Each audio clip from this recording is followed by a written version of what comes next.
하나님의 말씀은 구약 성경 창세기 11장 8절에서 9절입니다. 구약 성경 13쪽에 있습니다. 창세기 11장 8절에서 9절입니다. 제가 봉독하도록 하겠습니다. 여호와께서 거기서 그들을 온 지면에 흩으셨으므로 그들이 그 도시를 건설하기를 그쳤더라. 그러므로 그 이름을 바벨이라 하니 이는 여호와께서 거기서 온 땅의 언어를 혼잡하게 하셨음이니라. 여호와께서 거기서 그들을 온 지면에 흩으셨더라. 아멘. 주를 향한 나의 사랑을 고백하며 나아갑니다.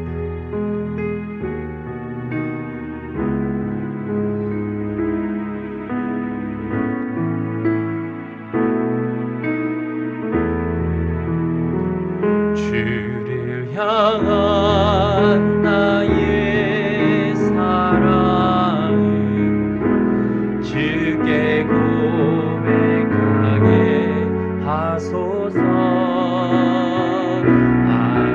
아름다운 주의 그늘 아래 살고 주를 보게 하소서.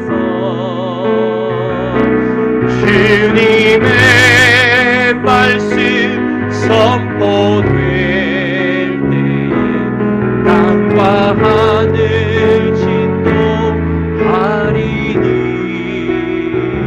나의 사랑 고백하리. 나의 구주 나의 주 부드러운 주님의 속삭임 주의 속삭임 나의 이름을 부르시네. 주의 능력 주의 영광을 보이사 성령을 부으소서. 메마른 곳 걸을게지 내가 주를 찾게 하소서. 내 모든 것 주께 드리니 나의 구주 나의 주.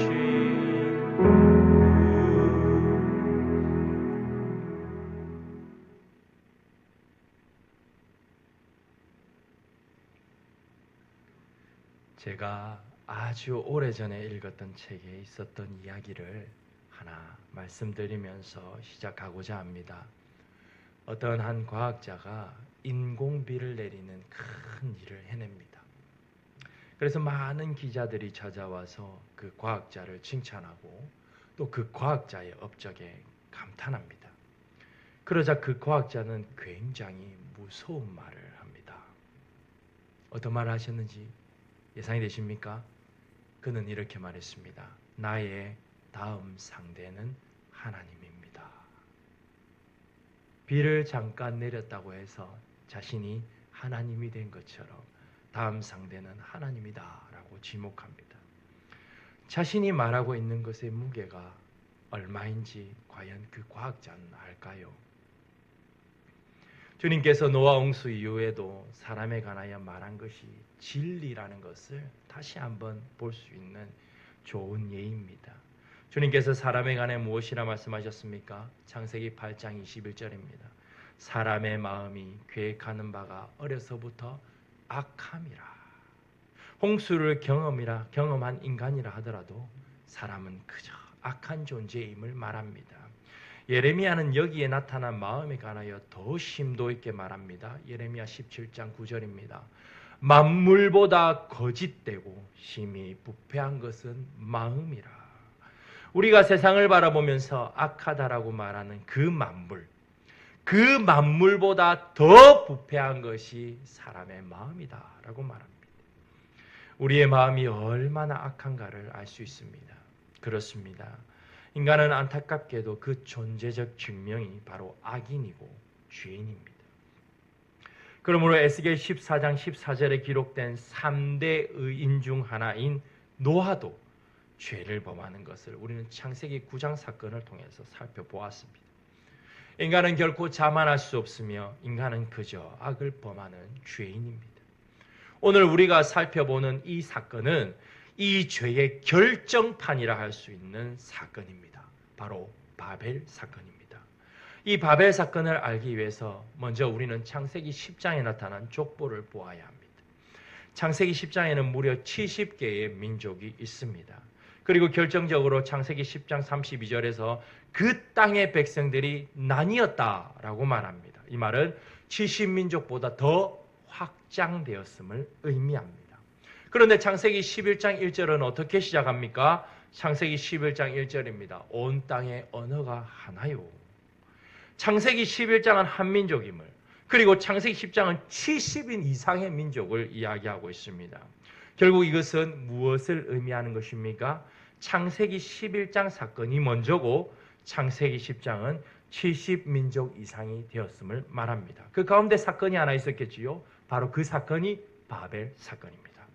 결국 이것은 창세기 10장의 족보를 보다 보면 한 사람이 유난히 돋보입니다. 그는 바로 함의 자손 니므롯입니다. 창세기 10장 8절입니다. 구스가 또 니므롯을 낳았으니 그는 세상의 첫 용사라. 여기서 말하는 용사는 단순히 용맹한 자, 싸움을 잘하는 자가 아닙니다. 처음에 제가 언급했던 겁없이 말한 과학자 기억나십니까? 그 과학자와 같이 하나님을 향해서 최초로 대항한 사람이 바로 니므롯입니다. 이 자에 관하여 성경은 창세기 10장 10절에서 어느 땅에서 시작했다 말하고 있습니까? 시날 땅의 바벨에서 시작했다라고 말합니다. 창세기 11장의 바벨 사건이 일어난 곳이 어디입니까? 창세기 11장 2절은 친절하게 시날이다라고 딱 적고 있습니다. 시날 땅에서 하나님께서 바벨 되게 하셨음을 말합니다. 그러므로 이 사건은 창세기 11장의 바벨 사건은 창세기 10장의 니므롯을 중심으로 하나님을 대적한 인간의 첫 번째 사건임을 우리는 먼저 알아야 합니다. 첫째로 오늘 본문을 통해 성부 하나님께서 말씀하시는 것은 무엇입니까? 은혜로우신 하나님은 하나님의 뜻을 반드시 이루십니다. 우리가 잘 아는 이 바벨 사건은 크게 두 부분으로 나뉩니다. 1절부터 4절까지는 사람들이 하는 행동을 기록하고 있습니다. 인간의 언어가 하나이므로 그들도 쉽게 모입니다. 열심히 일을 합니다. 그리하여 성읍도 쌓고 성읍도 만들고 탑도 쌓습니다. 그 탑을 하늘에 닿도록 높게 쌓아 올립니다. 무엇을 위함입니까? 창세기 11장 4절입니다. 우리 이름을 내고 온 지면에 흩어짐을 면하자. 그들은 그들의 이름을 내고 흩어지지 않으려 애씁니다. 우리는 창세기 11장 4절 이것을 기억해야 합니다. 다음으로 5절부터 9절까지는 이 사람들이 하는 행위에 대해서 그 행위에 대한 하나님의 반응을 기록하고 있습니다. 먼저 하나님은 5절에서 사람들이 하는 일을 보기 위해서 내려오십니다. 그리고는 그들의 반역은 단지 시작에 불과함을 암시하면서 앞으로는 이런 일을 막을 수 없다라고 말씀하십니다.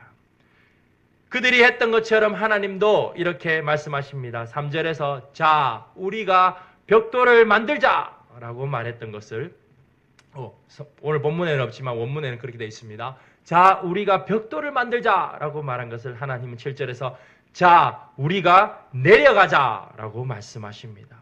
동일한 언어를 사용하셔서 하나님께서 하시는 일이 무엇인지를 보여주십니다.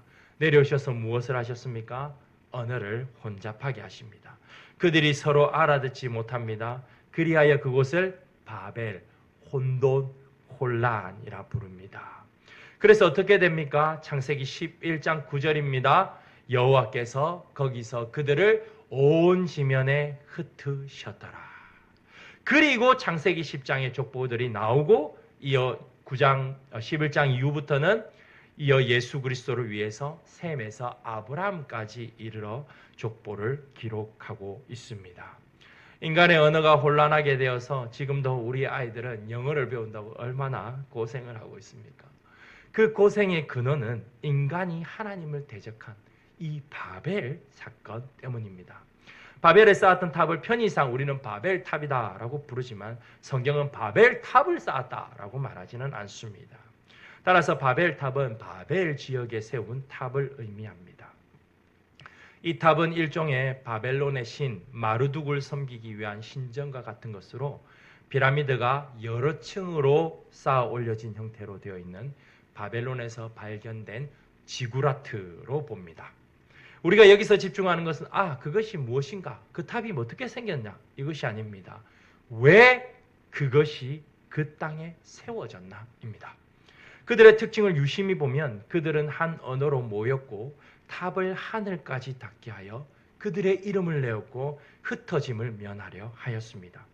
가인과 그의 종족이 했던 것처럼 성을 견고하게 쌓으려 합니다. 왜 그들은 모였고 성을 쌓고 탑을 하늘까지 닿게 하려 하였습니까? 바로 두려움 때문입니다. 가인은 다른 사람이 자신을 죽일까 두려워서 성을 쌓았습니다. 이들은 이 땅의 홍수가 다시 올 것이라 두려워서 지금 크고 높은 탑을 쌓고 있습니다. 그래서 온 천지를 덮는 홍수가 다시 온다 하더라도 그들은 하늘에 닿는 탑에 올라가서 살고자 했습니다. 그러나 우리는 알고 있습니다. 이것이 얼마나 무지하고 어리석고 혼란하고 혼돈된 일인지 말입니다. 왜냐하면 하나님은 노아에게 무지개를 주셔서 다시는 물로는 심판하지 않겠다고 말했기 때문입니다. 그런데 인간은 그 약속을 믿지 못합니다. 두려워합니다. 그래서 언젠가는 하나님이 또 이렇게 할지 모르니까 우리는 모여서 넓게 탑을 쌓자라고 하고 있는 것입니다. 그래서 주님께서 말씀하신 근본적인 명령도 어겨버립니다. 주님은 사람을 창조하시고 난 후에도 그리고 노아 홍수가 끝난 후에도 동일하게 말씀하셨습니다. 땅에 충만하라. 그런데 그들은 어떻게 하고 있습니까? 모입니다. 충만하지 않고 모입니다. 이것은 무엇을 의미합니까? 반역입니다. 결정적으로 이것이 무엇을 의미하는지를 4절에서 한 문구로 드러냅니다. 우리의 이름을 내고 그들이 이름을 내므로 하나님의 약속에 대항하고 하나님의 주권, 이름은 곧 주권을 상징하기 때문에 하나님의 주권에 지금 그들이 그들의 이름을 내면서 대항하고 있습니다. 결국 인간이 하나님께 대항하는 장면이 바로 이 창세기 11장에 기록되어 있습니다. 이런 인간들을 보시기 위해 주님은 내려오십니다. 주님이 어떻게 행하셨습니까? 그들의 생각대로, 그들이 기대한 대로 물로 심판하셨습니까? 주님은 그들이 주님의 약속에 대항하였고 주님의 주권에 대항하였어도 결코 물로 심판하지 않으시면 우리는 주의 깊게 보아야 합니다. 무엇을 의미합니까? 하나님의 은혜입니다. 하나님은 약속을 반드시 지키시고 하나님의 뜻을 반드시 이루십니다. 이것을 위해서 물 심판 대신에 하나님께서 택하신 방법은 언어를 혼잡하게 흩어버리시는 일입니다. 흩어서 사람들이 이제는 한 곳에 모이지 못하도록 온 땅에 충만하라 명하신 그 하나님의 뜻을 하나님께서 친히 이루고 계십니다. 하나님은 무지한 인간의 대항에도 불구하고 하나님은 약속을 지키십니다. 이 일을 통해서 하나님은 하나님의 뜻을 이루십니다. 이것은 인류에게 있어서 굉장한 소망이 됩니다. 특별히 이 창세기가 가나안 정복을 앞둔 백성들을 위한 말씀임을 고려할 때에 이것은 더욱 소망입니다. 가나안의 정탐꾼 이야기는 잘 아시지요? 그들이 돌아와서 한 말을 누구보다 잘 아실 것입니다. 불가능합니다 라는 말만 잔뜩 쏟아냅니다. 민수기 13장 이것을 잘 기록합니다. 그 땅 28절입니다. 그 땅 거주민은 강하고 성읍은 견고하고 31절입니다. 그들은 우리보다 강하니라. 33절입니다. 우리는 스스로 보기에도 메뚜기 같으니. 그들의 말에 소망이 있습니까? 소망이 없습니다. 하나님께서 그 땅을 취하라는 약속을 주셨지만 그들은 안 된다라는 소리만 잔뜩 하고 있습니다. 하지만 우리가 잘 아는 여호수아 갈렙은 다르게 말하였습니다. 왜 그렇습니까? 바로 이 바벨 사건 때문입니다. 하나님의 주권이 난공불락의 탑을 바벨 하셨음을 이들은 말씀을 통하여 보았습니다. 경험하였습니다. 그래서 그들도 가나안 땅을 약속하신 하나님의 주권을 신뢰하면서 하나님께서 가나안 땅을 바벨 하실 하나님을 믿고 믿음으로 고백하는 행위가 우리가 잘 아는 여호수아와 갈렙의 모습입니다. 오늘 본문은 하나님을 대항한 죄만 범하는 인간들을 약속대로 물로 심판하지 않으시고 오히려 은혜로 언어를 흩으심으로 하나님의 뜻을 온전히 이루시는 소망의 하나님을 보여주십니다. 그리하여 이스라엘 백성들은 물로 하나님의 백성들에게 물로 심판하시는 하나님이 아닌 하나님의 백성들에게 하나님의 주권을 인정하고 하나님의 뜻을 따라 행하는 것이 소망임을 말씀하고 계십니다. 둘째로 이 본문과 성자 하나님이신 그 예수 그리스도 주님은 어떻게 연결되십니까? 예수님은 하나님의 뜻을 이루신 실제입니다. 구약은 말라기 선지자를 끝으로 약 400년간 암흑기에 들어갑니다. 이 긴 시간 동안 악만 행하던 인간들이 과연 약속을 붙잡고 약속대로 메시아가 오신다는 것을 믿으며 기다릴 수 있었겠습니까? 성경은 주님을 기다린 자들에 관하여 기록하고 있습니다. 직접적으로 드러난 이 대표적인 인물은 누가복음에 기록된 시므온이라는 사람입니다. 시므온은 그리스도를 보기 전까지는 죽지 않을 것이라는 지시를 받은 사람입니다. 누가복음 2장 26절입니다. 그가 주의 그리스도를 보기 전에는 죽지 아니하리라 하는 성령의 지시를 받았더니 이렇게 주님을 기다린 자들이 있었습니다. 하지만 실제로 주님께서 이 땅에 오셨어도 주님을 배척하는 자들이 있었습니다. 그들이 행하는 것과 다르다는 이유로 정작 구약에 예언된 메시아가 왔음에도 불구하고 그들의 생각과 다르다는 이유로 주님을 십자가에 못 박았음을 우리는 아주 잘 알고 있습니다.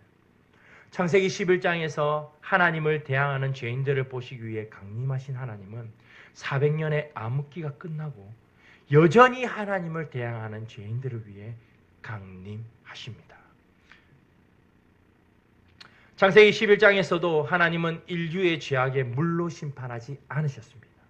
암흑기의 400년이 끝난 후에도 주님께서 이 땅에 오셨을 때도 많은 종교 지도자들이 주님을 배척할 때에도 주님은 물로 심판하지 않으셨습니다. 마태복음 23장에서 화 있도다라고 말하면서 화로 한바닥을 가득 채울 때도 주님은 물로 심판하지 않으셨습니다. 왜냐하면 노아와 약속하셨기 때문입니다.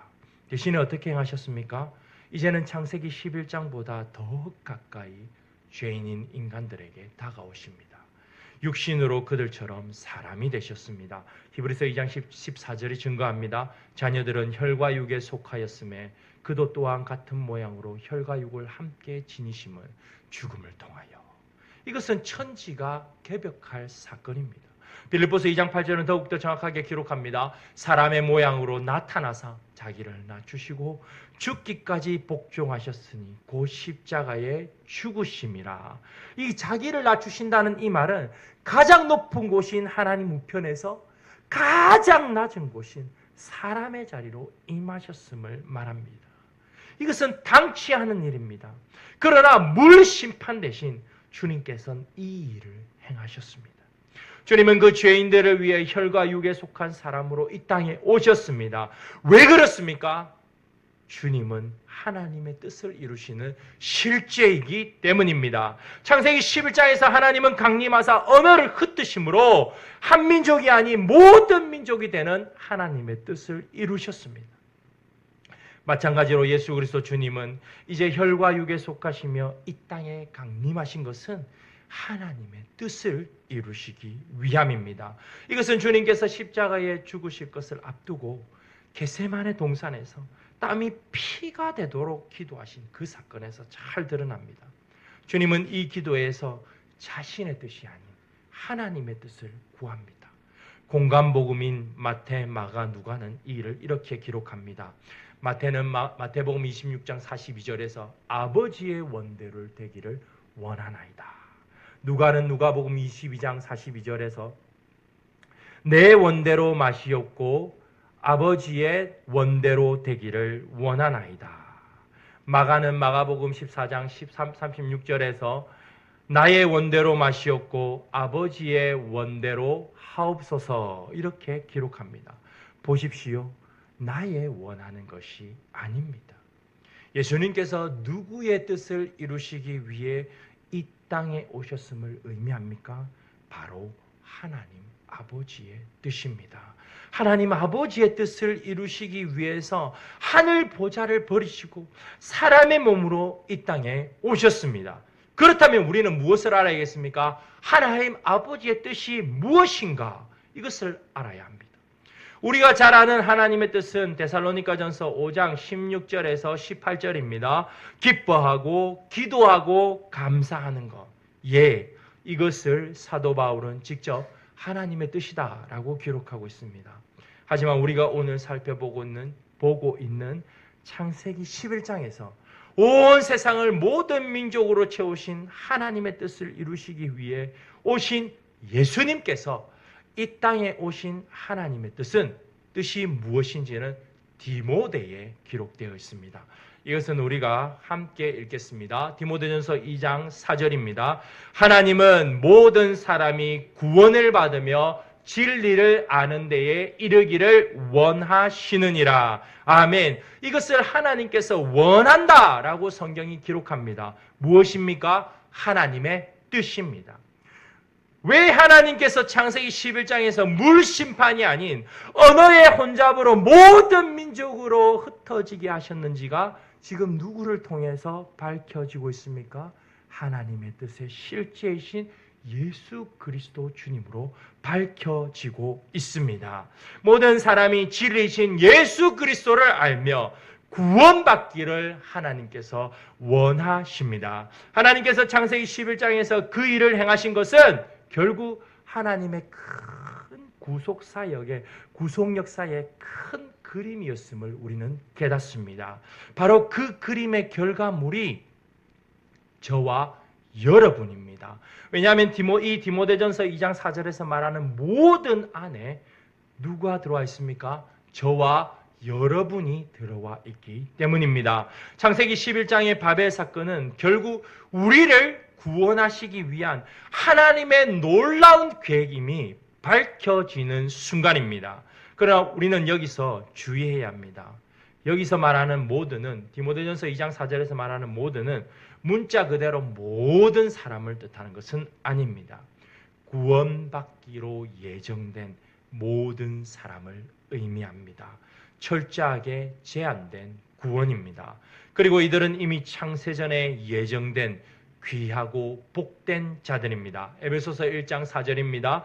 곧 창세전에 그리스도 안에서 우리를 택하사 이런 복된 자들을 구원하시는 것이 바로 하나님의 뜻입니다. 이 뜻이 이미 창세기 11장에서 드러났고 이 사건은 저와 여러분을 위한 사건이었음을 우리는 확신해야 합니다. 셋째로 그렇다면 성령 하나님께서 우리를 어떻게 살게 하십니까? 함께 읽겠습니다. 성령을 부으셔서 주님의 죽으심과 부활을 담대히 증언하는 증인의 삶을 살게 하십니다. 하나님께서 언어를 흩으심으로 모든 민족 가운데서 택하신 자들을 구원할 하나님의 뜻을 보이셨습니다. 그 가운데 우리가 택한 자들로 속해 있음을 진심으로 감사해야 합니다. 하지만 이것으로 끝나서는 안 됩니다. 왜냐하면 창세기 11장의 그 언어의 이야기가 사도행전에서 드러나고 있기 때문입니다. 주님께서 십자가에 죽으신 후 부활하셨습니다. 제자들과 함께 40일을 이 땅에 머무시다가 하늘로 승천하셨습니다. 제자들은 주님께서 생전에 말씀하신 보혜사 성령 하나님을 기다려야 했습니다. 그들은 마가 요한의 다락방에 모여 기도하면서 약속하신 성령을 기다립니다. 주님께서 부활하시는 50일이 되던 날 우리는 이날을 오순절이라 부릅니다. 급하고 강한 바람 같은 소리가 나고 불이 혀처럼 갈라지는 것들을 그들을 보게 됩니다. 그러자 중요한 사건이 하나 드러나는데 사도행전 2장 4절입니다. 그들이 다 성령의 충만함을 받고 성령의 말하게 하심을 따라 다른 언어들로 말하기를 시작하니라. 여기서 말하는 이 다른 언어는 외국어입니다. 창세기 11장에 바벨이 떠오르는 순간입니다. 따라서 이 일 후에 창세기 2장에 기록된 이 행하는 모든 일들을 우리는 주목해서 보아야 합니다. 왜냐하면 그것이 오늘 2024년 창세기 11장을 받는 우리가 해야 할 궁극적인 행위이기 때문입니다. 이렇게 외국어로 기도하니 사람들이 난리가 납니다. 어떤 이들은 술에 취했다라고 말하기도 합니다. 이때 베드로가 일어나서 이것은 요엘 선지자가 말한 그 예언이 이루어진 것이다 라고 말합니다. 성령이 임하셨음을 사람들 앞에 선언합니다. 그리고 베드로는 이스라엘 사람들에게 이렇게 말합니다. 너희가 예수님을 죽였지만 하나님께서는 예수님을 살리셨어. 그리고 그 일에 우리는 증인이야. 이렇게 담대하게 말합니다. 사도행전 2장 36절입니다. 그런즉 이스라엘 온 집은 확실히 알지니 너희가 십자가에 못 박은 이 예수를 하나님이 주와 그리스도가 되게 하셨느니라. 주님을 3번 부인하던 그 베드로의 모습은 이제 찾아볼 수 없습니다. 자신은 예수님의 제자가 아니라며 부인하던 베드로가 이제는 예수님을 죽인 무리들 앞에서 담대하게 서서 예수 그리스도 너희들이 죽였지. 그러나 하나님이 예수 그리스도 살리셨어. 라고 부활을 전하고 있습니다. 언어를 흩으신 주님께서 택한 자들을 구원하시고 결국은 성령을 부으셔서 모든 민족으로 하여 그리스도의 죽으심과 부활을 전하게 하실 것을 사도행전 2장은 보여주고 있습니다. 이것은 명확합니다. 따라서 택함 받은 교회는 먼저 성령으로 충만하여 어떠한 상황 가운데서도 그리스도의 죽으심과 부활을 전해야 합니다. 비록 어떤 사람이 교회를 비난하는 말을 한다 하더라도, 민원이 들어온다 하더라도 그 사람에게도 우리는 그리스도의 죽으심과 부활을 전해야 합니다. 이것은 결코 쉬운 일이 아닙니다. 교회가 성령으로 충만하지 아니하면 어떤 상황 가운데서도 그리스도의 죽으심과 부활을 전하는 것은 결코 쉬운 일이 아닙니다. 하지만 택함 받은 교회라면 이것은 마땅히 해야 할 일입니다. 따라서 우리는 이번 한 주간 주님의 고난을 생각하면서 특별 새벽기도회를 가지려 합니다. 이 새벽기도회를 통하여 하나님께서 우리 교회 가운데 성령을 충만하게 부어주시기를 소망합니다. 그리하여서 주님의 죽으심과 부활을 증언하는 증인인 교회가 되게 해줄 것을 우리는 한 주간 동안 함께 부르짖을 것입니다. 마찬가지로 성도는 창세전에 택함을 받은 하나님의 백성임을 확신해야 합니다. 하나님의 뜻을 이루시기 위해 이 땅에 오신 예수 그리스도의 주님의 죽으심은 바로 나의 죽음임을 확신해야 합니다. 우리가 그리스도의 죽음을 경험하지 못하고 말로만 부활 외친다면 어찌 우리를 통해서 그 주님의 놀라운 부활의 능력이 세상 가운데 드러나고 나타날 수 있겠습니까? 우리의 입술로 주님의 죽으심과 부활을 전할 수 있겠습니까? 주님과 함께 십자가에 죽어야 합니다. 고난입니다. 이것은 결코 쉽지 않습니다. 그래서 이번 한 주간만큼은 주님의 고난에 깊이 참여할 수 있기를 원합니다. 믿음의 선진들은 주님의 고난에 참여하고자 십자가 모양으로 팔을 만들어 팔을 내리지 않고 기도하면서 팔이 내려올 때마다 주여 주여 이렇게 하며 주님의 고난을 체험하기도 하였습니다. 그 아픔을 느끼면서 주님의 고난을 깊이 있게 체험하기도 하였습니다. 그러나 그렇게 고난을 채울 것을 성경은 말하고 있지 않습니다. 바울 사도는 주님의 고난을 어떻게 채워야 하는지를 잘 말하고 있습니다. 골로새서 1장 24절입니다. 우리 함께 읽겠습니다. 나는 이제 너희를 위해 받는 괴로움을 기뻐하고 그리스도의 남은 고난을 그의 몸된 교회를 위해 내 육체에 채우노라. 아멘. 그리스도의 고난을 무엇을 위해 자신의 몸에 채우고 있습니까? 주님의 몸된 교회를 위해서입니다. 한 주간 동안 새벽 기도를 한다고 하면 제일 먼저 드는 생각은 무엇입니까? 어떻게 일어나지? 갔다 오면 얼마나 피곤한데, 하루 종일 피곤하겠네, 힘들겠네. 그렇습니다. 고난입니다. 그 고난을 우리 몸에 채우는 주간이 바로 고난 주간입니다. 왜냐하면 우리는 주님과 연합된 자이기 때문입니다. 주님께서 죽으실 때 나도 죽었습니다. 그 고난을 우리 몸에 채우고 주님의 몸된 교회를 위해 기도하고 우리 교회가 주님의 뜻을 온전히 이루도록 주님의 남은 고난을 바로 내 육체에 채워야 합니다. 이번 한 주는 고난입니다. 그러나 이 고난이 끝이 아닙니다. 주님은 부활하셨기 때문입니다. 이번 한 주의 고난을 통해서 주님의 고난을 깊이 있게 내 몸에 채우며 그리하여서 주님과 함께 부활한 나 자신을 볼 수 있기를 진정으로 바랍니다. 우리의 입에서 그리스도의 죽으심과 부활이 선포되지 않고는 견딜 수 없는 은혜를 경험할 수 있기를 바랍니다. 사랑하는 자녀들아, 예수 그리스도께서 죽으시고 부활하신 것은 택하신 너희들을 위한 놀라운 사건임을 꼭 믿기를 바란단다. 이 세상에 아무리 하나님이 없다고 외쳐도 하나님은 살아계시며 하나님께서 너희들을 구원하신 구원자임을 너희들은 믿어야 한단다. 우리가 하나님의 뜻으로 지음받았듯 우리가 하나님의 은혜로 구원받았음을 반드시 믿어야 한단다. 그러므로 어떤 경우에도 하나님을 떠나지 말고 주님을 믿기를 아비로서 진정으로 부탁한단다. 마지막으로 바울 사도의 고백이 우리의 고백이 되기를 바랍니다. 고린도후서 4장 10절 우리 함께 읽겠습니다. 우리가 항상 예수의 죽음을 몸에 짊어짐은 예수의 생명이 또한 우리 몸에 나타나게 하려 함이라. 아멘. 이 시간 함께 외치기로 원합니다. 주님 죽음 나의 죽음, 주님 부활 나의 부활. 다시 한번 외칩시다. 주님 죽음 나의 죽음, 주님 부활 나의 부활. 살아계시는 하나님의 역사를 경험하는 한 주가 되기를 바라며 이 말씀을 전해 드립니다. 아멘.